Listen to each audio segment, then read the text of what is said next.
लोजपा विवाद में लगातार दावे कर रहे पारस गुट का 24 घंटे के अंदर ही सारा मामला टाएं टाएं फिस होता नजर आ रहा है। पशुपति कुमार पारस बिल्कुल अलग थलग पड़ते जा रहे हैं और बड़ा झमेला उनके गुट में शुरू हो चुका है। आपको बता दें कि कल ही सवाल ये खड़ा किया जा रहा था कि आखिर प्रिंस राज कहाँ है। कई तरह की बातें कही गई और चेहरे पर जिस तरह के भाव पशुपति कुमार पारस के थे वो साफ बता रहे थे कि कुछ ना कुछ तो गड़बड़ जरूर है।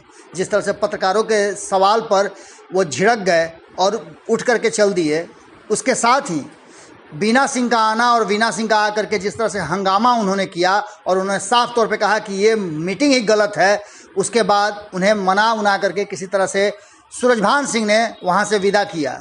सूरजभान सिंह के चेहरे पर भी वो जो चाहिए था भरोसा और विश्वास नहीं नज़र आ रहा था। इतना ही नहीं, सभी लोगों का लगभग मानना यही था कि ये क्षणिक है, अस्थाई तो चिराग पासवान ही है। अब चिराग पासवान ने कर दिया है खेला। साथ ही आपको बता दें कि सबसे बड़ी बात ये हुई है कि पशुपति कुमार पारस को जो अंदेशा था, जो अंदाजा था, वो उसमें पूरी तरह से असफल साबित हुए हैं।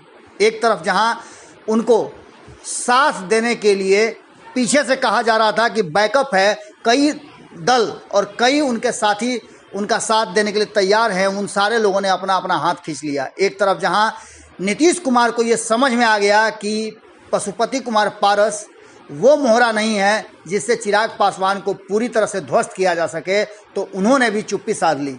वहीं आपको बता दें कि इस पूरे मामले पर जिस तरह से जीतन राम मांझी ने भी अपना सवाल खड़ा किया, वो भी एक बड़ी बात है। और रात में जब मिलने गए तभी हमने खबरों के माध्यम से बताया था कि कहीं ना कहीं ये बात समझ में आ रही है जीतन राम मांझी को कि अगर पशुपति कुमार पारस आ जाते हैं तो दलितों के नेता के रूप में जो सम्मान जीतन राम मांझी को मिलता है वो सम्मान उनसे निकल जाएगा। इन सारी बातों को देखते हुए कहीं ना कहीं चिराग पासवान ने जो दाव खेला और जो नियमों का हवाला दिया, उसने और ज़्यादा पशुपति कुमार पारस और उनके गुट की हवा निकाल दी।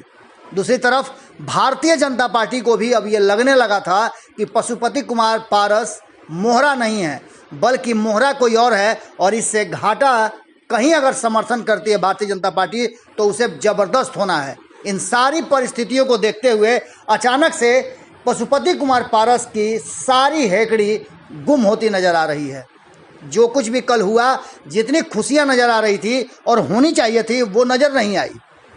लेकिन इन सब में एक बात तो हुआ कि पशुपति कुमार पारस पूरी तरह से एक्सपोज हो गए हैं। कहा तो ये भी जा रहा है भीतर खाने में कि ये पूरी तरह से एक प्लानिंग थी जिसमें कहीं ना कहीं नीतीश कुमार के साथ साथ पशुपति कुमार पारस को भी पूरी तरह से एक्सपोज करना था। और इस पूरे प्रकरण में दोनों के दोनों एक्सपोज हो गए हैं।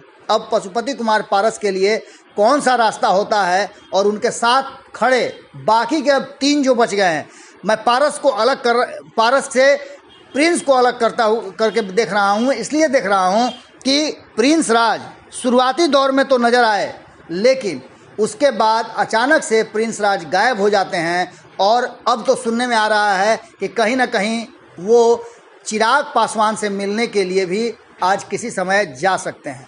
अब इस सारी स्थिति को देखते हुए साफ तौर पर नज़र आ रहा है कि कहीं ना कहीं चिराग पासवान ने एक बड़ा सियासी खेल कर दिया है जिसमें पारस गुट पूरी तरह से और खुद पशुपति कुमार पारस चारों खाने चित हो गए हैं। अभी बहुत कुछ बाकी है इस राजनीति में और इस तोड़ फोड़ में। देखते रहिए, जुड़े रहिए भारत लाइव के साथ। नमस्कार।